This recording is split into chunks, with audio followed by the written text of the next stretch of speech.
Hello friends, कैसे हैं आप सब। आशा करता हूँ अच्छी होंगे। मैं देव सर एक बार फिर से बहुत बहुत स्वागत करता हूँ अपने यूट्यूब चैनल से डोर विद देव सर पर, जिसका उद्देश्य होता है आपको अच्छे से अच्छा स्टडी मटेरियल प्रोवाइड कराया जाए। तो फ्रेंड्स चलिए एक बार फिर से मैं हाजिर हूँ साइंस की टेस्ट सीरीज के क्रम को आगे बढ़ाते हुए। अभी तक चैनल पर 7 वीडियो अपलोड हो चुके हैं और आज लीजिए मैं एक बार फिर से हाजिर हूँ पार्ट 8 लेकर आपके लिए। तो बहुत इंटरेस्टिंग होने वाला है ये सेशन। वीडियो को पूरा देखें और अंत तक देखें। देखिए,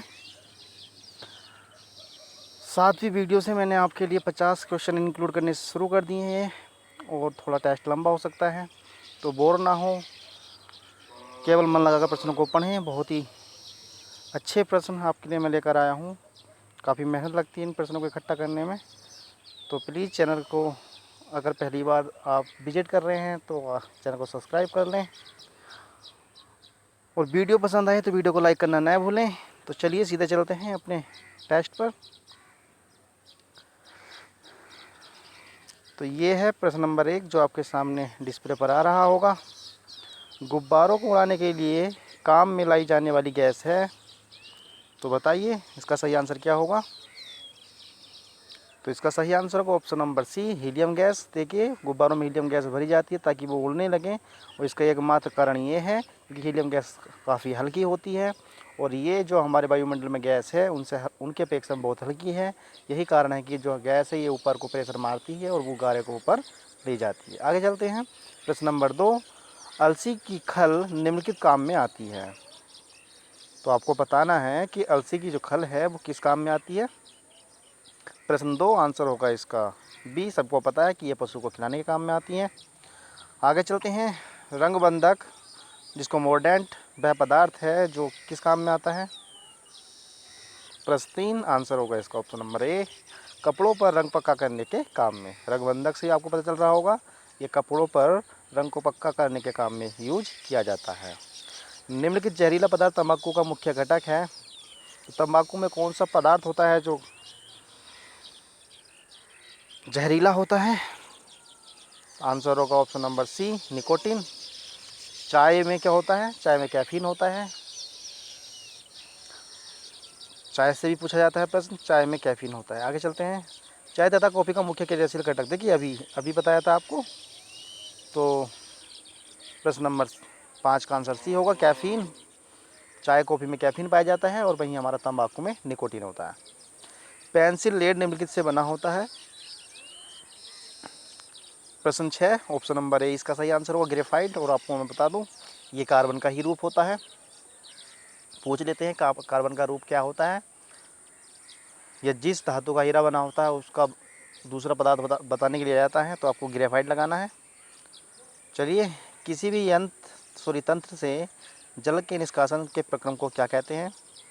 शायद ये प्रश्न पहले भी आ चुका है, इसी से मिलता जुलता, ये तो नहीं था।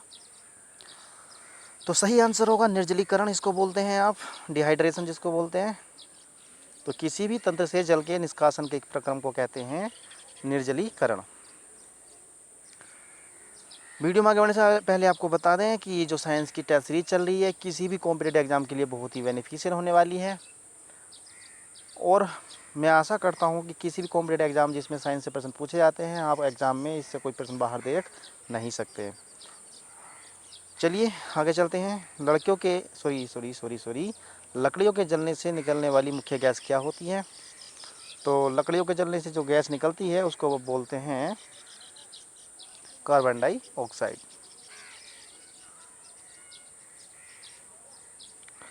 आगे चलते हैं।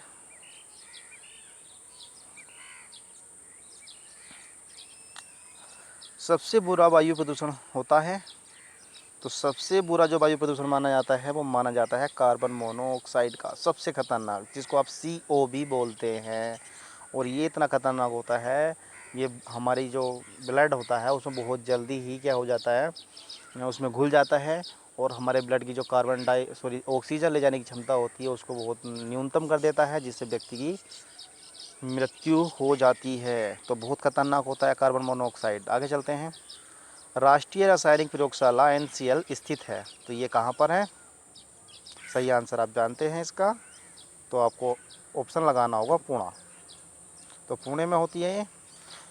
पेट्रोलियम पाया जाता है कैसी चट्टानों में पाया जाता है, ये आपको बताना है। तो सही आंसर अपसादी सैलों में इसको आप देख पाएंगे। तो जो हमारा पेट्रोलियम पदार्थ है वो अग्नि अपसादी सैलों में पाए जाते हैं। कायांतरित जो सैल होते हैं उनमें पाया जाता है हमारा कोयला। जी हाँ, कायांतरित सैलों में आपको क्या पाया जाता है, कोयला पाया जाता है। चलिए आगे देखते हैं। नाइट्रोजन की अधिकतम मात्रा निम्नलिखित पदार्थ में पाई जाती है। तो नाइट्रोजन की जो अधिकतम मात्रा वो किस में पाई जाती है, तो आपको पता है, तो आपने ऑप्शन चुन लिया होगा। इसमें यूरिया में पाया जाता है, जो आपको किस में लगाते हैं, फसलों में लगाते हैं। ये जितनी भी हमारी वनस्पतियाँ होती हैं इनको नाइट्रोजन की बहुत आवश्यकता होती है। और कुछ जगह ऐसी होती है जहाँ पर पौधों को नाइट्रोजन नहीं मिल पाती है, तो ऐसे स्थानों पर कीटभक्षी पौधे उत्पन्न होते हैं। आपको बता दिया जाए कि कुछ पौधे ऐसे होते हैं जो कीटों को भी भक्षण कर लेते हैं। और वो करते क्यों है, एग्जाम में पूछ लिया जाता है कि कीटों का जो भक्षण जो पौधे करते हैं वो किस लिए करते हैं, तो वो नाइट्रोजन की पूर्ति के लिए करते हैं। तो जिस क्षेत्र में जिस जगह पर नाइट्रोजन की कमी होती है वहाँ के पौधे इस तरह उगते हैं जो कीटों का भक्षण कर लेते हैं। आगे चलते हैं। किसी बंद कमरे में कोयला या चारकोल का जलना घातक होता है क्यों होता है, इसका आंसर आपको बताना होगा। प्रश्न 13 है, ऑप्शन नंबर सेलेक्ट करेंगे। तो ए इसका आंसर होगा, इससे कार्बन मोनोऑक्साइड जैसी जहरीली गैसें उत्पन्न होती है। मैंने अभी बताया था CO के बारे में। कार्बन मोनोऑक्साइड गैस ऐसी गैस है जो जलने पर जो जिसका धुएं को अगर आप व्यक्ति सूंघ लेता है, हम सब सूंघ लेते हैं, तो हमारी बॉडी में ऑक्सीजन वहन करने की क्षमता बहुत कम हो जाती है और हमारी दम घुटने से मृत्यु तक हो जाती है। तो ये सीधा ब्लड पर असर करता है, ऑक्सीजन को की जो परसेंटेज होती है उसको कम कर देता है बॉडी के अंदर। आगे देखते हैं। आभूषणों को बनाते समय सोने में मिलाई जाने वाली धातु क्या है। जब आभूषण बनाते हैं जो सोना होता है वो शुद्ध पूर्ण रूप से शुद्ध नहीं होता है, शुद्ध धातु के नहीं होते हैं। उनमें एक धातु मिलाई जाती है जिससे कि जो आभूषण है वो थोड़ा नरम पड़ जाए। तो मैं आपको बता दूं, सही आंसर होगा तांबा। आगे चलते हैं। साबुन बनाने के लिए कास्टिक सोडा को निम्नलिखित के साथ मिलाया जाता है। कास्टिक सोडा में क्या मिलाया जाता है ताकि आपका साबुन बन जाए, तो इसका सही आंसर होगा बी, यानी कि अलसी। क्या होगा, अलसी होगा। चलते हैं। भारी जल में क्या होता है, प्रश्न 16 का आंसर होगा सी, हाइड्रोजन की जगह ड्यूटेरियम होता है। भारी जल का जो सूत्र होता है वो क्या होता है, D2O, जिसको आप ड्यूटेरियम ऑक्साइड बोलते हैं। तो D2O जो होता है वो भारी जल का सूत्र होता है।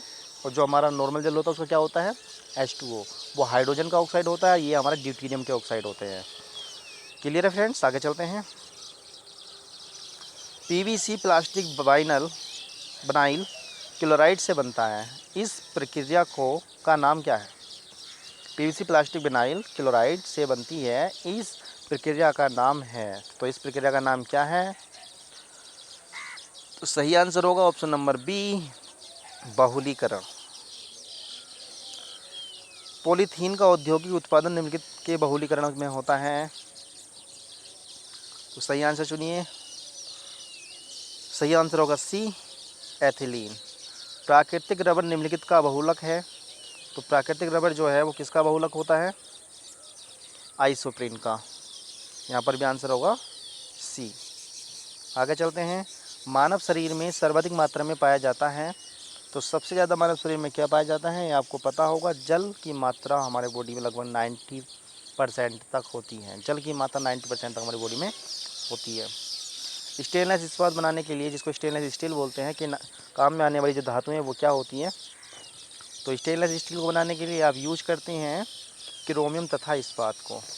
आप क्रोमियम तथा इस्पात का यूज करते हैं। ऑप्शन नंबर ए सही होगा। तिर्यकबद्ध बहुलक का उदाहरण है, तो इसका सही आंसर होगा ऑप्शन नंबर सी, बेकिलाइट। क्या होगा, बेकिलाइट होगा। FBA रंजन निम्नलिखित को रंगने के काम में आता है। प्रश्न 23 का आंसर आप लगाएंगे, तो ये होता है FBA कपास को रंगने के काम में आता है। FBA जो रंजक होता है, इसको आप कपास के रंगने में यूज करते हैं। निम्नलिखित एक संश्लिष्ट दवा है, संश्लिष्ट दवा कौन सी है? तो इसमें आपको बताना है ऑप्शन नंबर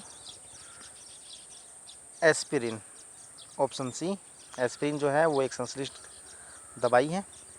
निम्नलिखित के एसिटिलीकरण से हेरोइन बनाई जा सकती है, किसके एसिटिलीकरण से हेरोइन बनाई जाती है? आपको ऑप्शन सेलेक्ट करना होगा। तो मॉर्फिन होता है वो। सबसे पुराना पीड़ानाशी क्या है? तो दर्द को हरने वाली दवाई सबसे पुरानी कौन सी है? डीडीटी तो है नहीं, इसको बोलते हैं आप निकोटीन। क्या बोलते हैं इसको आप? निकोटीन। निकोटीन के बारे में बताया था, ये क्या होता है? तंबाकू में पाया जाता है, जो हमारी जो नसें होती हैं उनको रिलैक्स कर देता है जब बॉडी को नशा हो जाता है तो, और उससे थोड़ा पीड़ा कम हो जाती है। रासायनिक तौर पर जल क्या है? जल एक ऑक्साइड है, हाइड्रोक्साइड है, ये एक हाइड्राइड है या पेरोक्साइड है? तो आपको सेलेक्ट करना है आंसर अपना। तो ये जल क्या है? हाइड्रोजन का ऑक्साइड है। क्या है? जल हाइड्रोजन का एक ऑक्साइड होता है। न्यूक्लिक अम्ल में पाया जाने वाला है, न्यूक्लिक अम्ल में क्या पाया जाता है? तो ये होता है हमारा नाइट्रिक अम्ल। अपमार्जक बनाने के लिए आमतौर से प्रयोग किया जाने वाला अल्कोहल है। अपमार्जक बनाने में क्या प्रयोग में किया जाता है?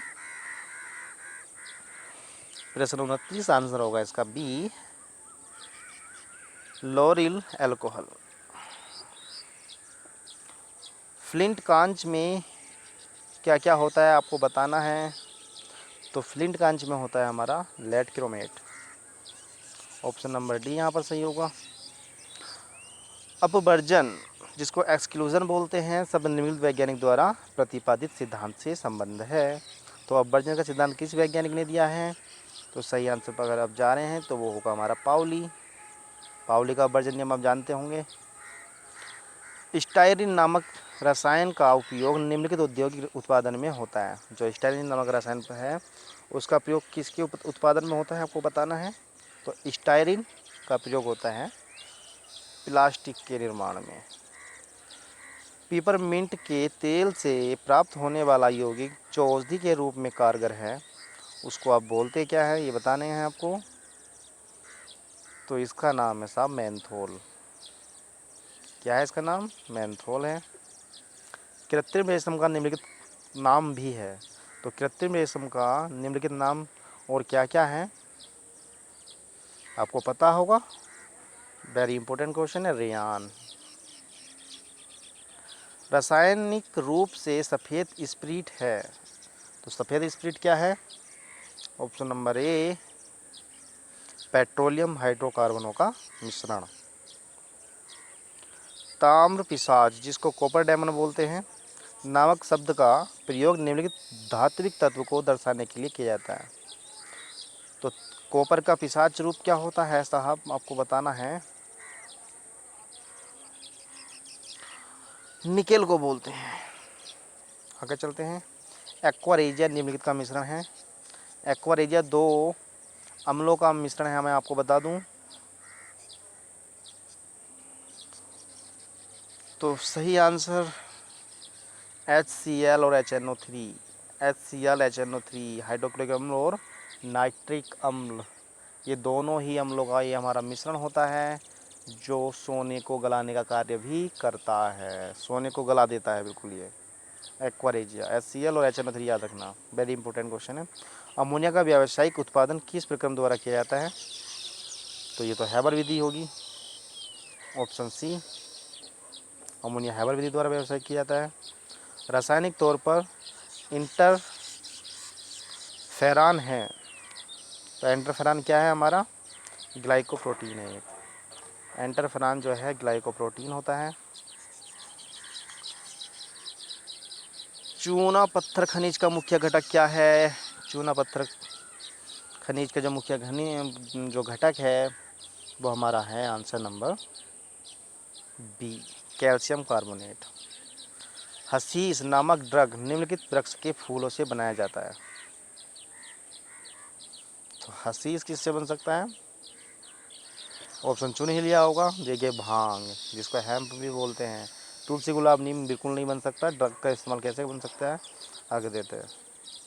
मैग्नीशियम का दूध रासायनिक तौर पर निम्नलिखित होता है। तो मैग्नीशियम का दूध होता है मैग्नीशियम हाइड्रोक्साइड। ऑप्शन नंबर यहाँ पर डी आप सही लगा देंगे। कैंसर के लिए प्रसिद्ध चमत्कारी दवा टैक्सोल निम्नलिखित पेड़ से निकाली जाती है। टैक्सोल किससे आती है, तो ये वृक्ष का नाम है YEW। निम्नलिखित में से कौन बड़े शहरों की वायु को प्रदूषित करता है। तो बड़े शहरों में की जो वायु है उसमें एक प्रदूषक होता है जिसका नाम है लेड। और लेड युक्त पानी में कौन सा रोग होता है, मिट्टी काटा। आवर्त सारणी की दीर्घ रूप निम्नलिखित के फलन के रूप में तत्व गुणधर्म पर आधारित है। तो दीर्घ आवर्त सारणी किसके आधार पर है, परमाणु संख्या के आधार पर, जिसको परमाणु क्रमांक भी बोलते हैं आप। पहले जो मेंडेलीव ने आवर्त सारणी दी थी वो परमाणु भार पर दी थी, जिसमें कि बहुत ही खामियां निकल के आई थी, क्योंकि परमाणु भार बढ़ते हुए क्रम में सही नहीं आया था। कुछ तत्व ऐसे थे जिनका परमाणु भार कम था और उनको बाद में लिखा गया था, और ज़्यादा वालों को पहले लिखा गया था, उसी लिए उनको एक परमाणु को नंबर दिया गया उसके बाद। और ये आवर्त सारणी ही आज तक हमारे जो जीवन है उसमें बिल्कुल फिट बैठती है, इसी को माना गया है, यही सर्वमान्य है। सोडियम क्लोराइड से में क्या होता है तो सोडियम क्लोराइड में क्या होता है, NaCl की बात चल रही है। 46 का आंसर होगा बी, वैद्युत संयोजी बंध होता है, क्योंकि Na+ और Cl- होता है, तो इसमें वैद्युत संयोजी होता है, आपको पता होगा। प्रश्न नंबर 47, फेरिक ऑक्साइड में लोहे की संयोजकता होती है। तो फेरस ऑक्साइड में लोहे की संयोजकता होती है +3 होती है। इलेक्ट्रॉन वहन करता है, तो इलेक्ट्रॉन क्या वहन करता है, ये करता है साहब ऋणावेश। और ऋणावेश वाले 2 ऑप्शन है हमारे, तो ऋणावेश भी करता है केवल 1 यूनिट ऋणावेश, इसमें 1 यूनिट माइनस चार्ज होता है। किसी तत्व के गुणों को प्रदर्शित करता है, किसी तत्व का जो गुण है वो किसको प्रदर्शित करते हैं, और उसके परमाणु क्रमांक प्रदर्शित करते हैं। यही हमारी मेंडेलीव की आवर्त सारणी है, जो दीर्घ आवर्त सारणी, जिसको आप आधुनिक आवर्त सारणी भी बोलते हैं। और प्रश्न लास्ट प्रश्न है, किसी तत्व के पारमाणिक भार को किस में व्यक्त किया जाता है। तो पारमाणिक भार को किया जाता है AMU में। तो ये थी हमारी वीडियो, पसंद आया तो लाइक ज़रूर करें और चैनल को सब्सक्राइब करें, और अपने साथियों वीडियो को शेयर भी ज़रूर करें। Thank you.